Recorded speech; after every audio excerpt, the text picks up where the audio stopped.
नमस्कार मंडळी, आपले माझ्या या युबे किचन अँड ब्लॉग्समध्ये स्वागत आहे। आज बनवत आहे तिळाची करंजी। चला तर काय काय साहित्य घेतलं ते बघूया। यासाठी घेतला आहे मी रवा, हा बारीक रवा आहे। यामध्ये मैदा वगैरे काही वापरत नाही आहे मी, फक्त रवा याने करंजी अगदी खुसखुशीत राणी होते। हे आहे 2 चमचे तूप। आता याला गरम करूया चांगलं कडकडीत आणि यामध्ये हे मोहन टाकूया आणि मोहनचं अगदी कणकीला लागेल असं मिक्स करून घ्यायचं। सुरुवातीला गरम असते म्हणून चमच्याने करायचं आणि नंतर मग हाताने याला चांगलं मिसळून घ्यायचं। यामध्ये जे हे मोहन टाकले जाते त्यामुळे ही करंजी संपेपर्यंत अशी कुरकुरीत आणि खुसखुशीत राहते। तर हे याप्रमाणे सगळे याला मिक्स करून घ्यायचं आणि हे आता मी दुधानं भिजवते। पाण्यानं पण भिजवता येते असं काही नाही, पण हे मी दुधानं भिजवते। आणि उंडी ही एकदम अशी आसट वगैरे नाही करायची का, थोडी व्यवस्थित अशी नरमसर भिजवायची, कारण की थोड्या वेळाने हा जो रवा आहे हे सगळं शोषून घेते। तर याप्रमाणे आपण भिजवून घेतली। सारणाची उंडी आता अर्ध्या तासासाठी बाजूला ठेवून दिली आणि आता करत आहे करंजी। तर त्यासाठी हे तीळ आहे मी आधी स्वच्छ करून घेतले। आता याला चांगले भाजून घेऊया। हे 1.5 कप तीळ आहे आणि हे आता भाजून घेऊया। तर मी नागपंचमीला पिठ्ठीची करंजी केली होती, पिठ्ठी काही त्याच्यामध्ये ड्रायफ्रुट्स वगैरे टाकून।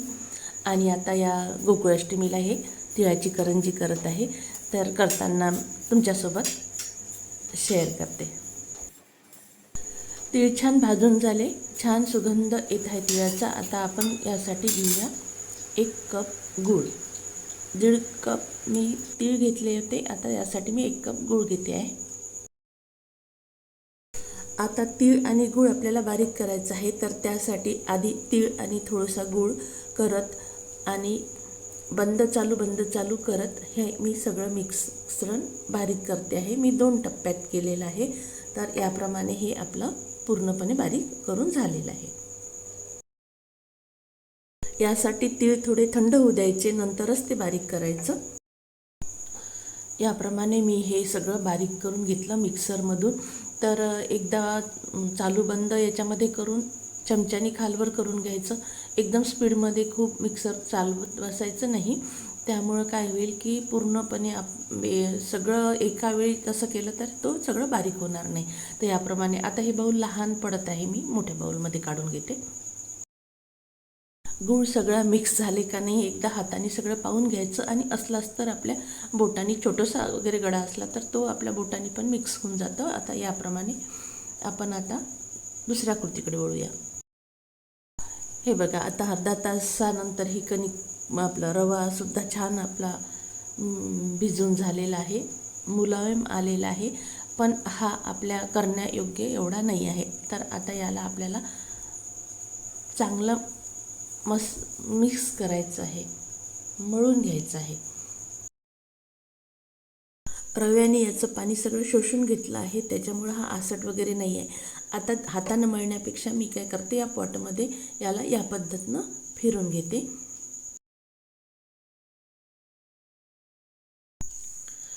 या मिक्सरच्या भांड्यामध्ये आपली जागा ही खेळती राहिली पाहिजे, त्यासाठी मी 2 टप्प्यामध्ये असं फिरून घेतलं। याचा आपल्याला खूप मिसळण्यासाठी मदत झाली। आता हे पाती लाटण्यासाठी छान अशी मुलायम आपलं झालेलं आहे। यामध्ये किंचित असं 2-4 थेंब पाणी घेऊन मी हे छान असं मळून घेतलं।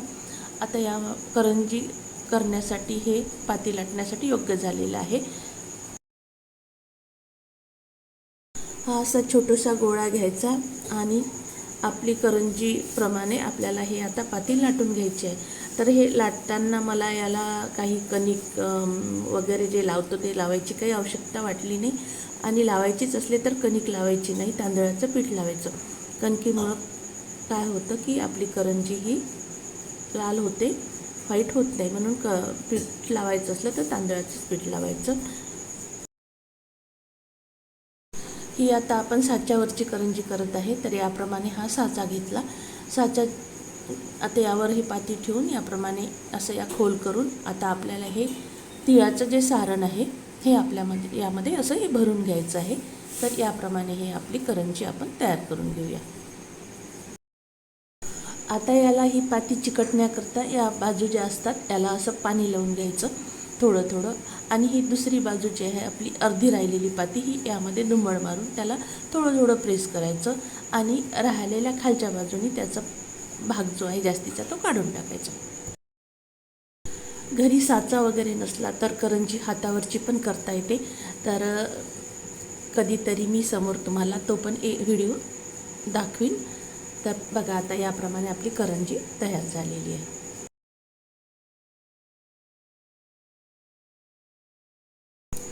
माझ्याकडे हे पण असे 2 साचे आहे. आता याप्रमाणे मी ही बाकीच्या पण करंज्या करून घेते.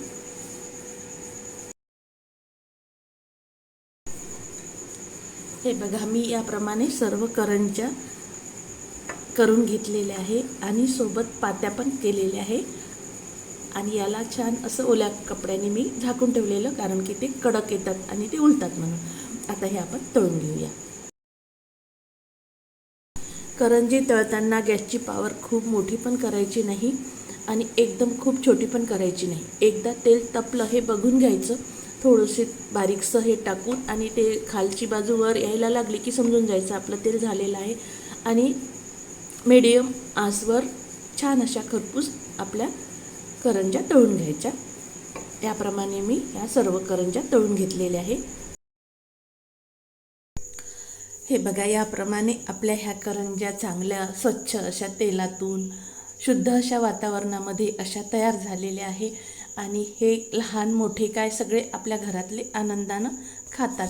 देवाचं तर आपण देवाला तर देतोच, पण त्या नावाखाली आपल्याला पण मिळत असतं.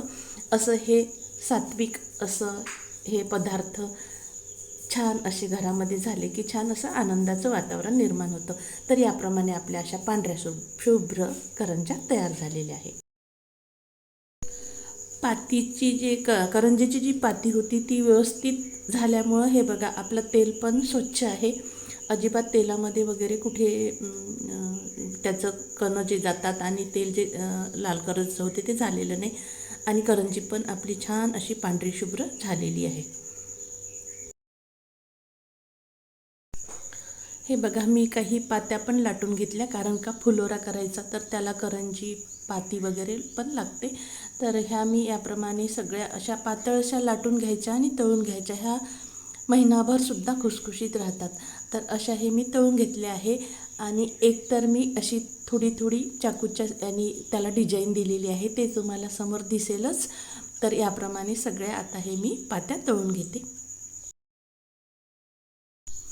पाती तळताना मात्र गॅसची पॉवर थोडी मोठी ठेवायची, कारण का त्या फुलल्या पाहिजे.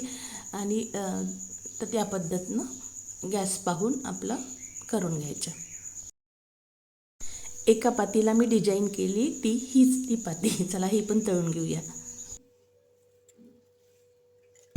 हे बघा याप्रमाणे मी वेगवेगळ्या थोड्या आकाराची करंज्या तयार करून घेतल्या आहे, सोबतच पात्या पण केलेल्या आहे. आणि हे बघा ही पाती बघा अशी खुसखुशीत झाली.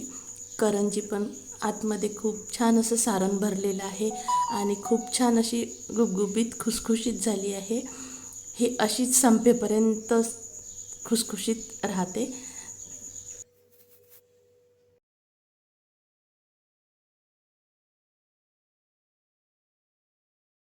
तर मंडळी, या गोकुळाष्टमीच्या माझ्या फुलोऱ्याच्या करंज्या आणि पापड्या तयार झालेल्या आहेत. तुम्हाला गोकुळाष्टमीच्या खूप खूप शुभेच्छा. तुम्ही माझा व्हिडिओ पूर्णपणे बघितल्याबद्दल धन्यवाद. तर माझा व्हिडिओ तुम्हाला आवडल्यास लाईक, शेअर आणि आतापर्यंत सबस्क्राईब केलं नसेल तर सबस्क्राईब करा, म्हणजे तुम्हाला माझा व्हिडिओ लवकर बघायला मिळेल. पुन्हा भेटू अशाच नवीन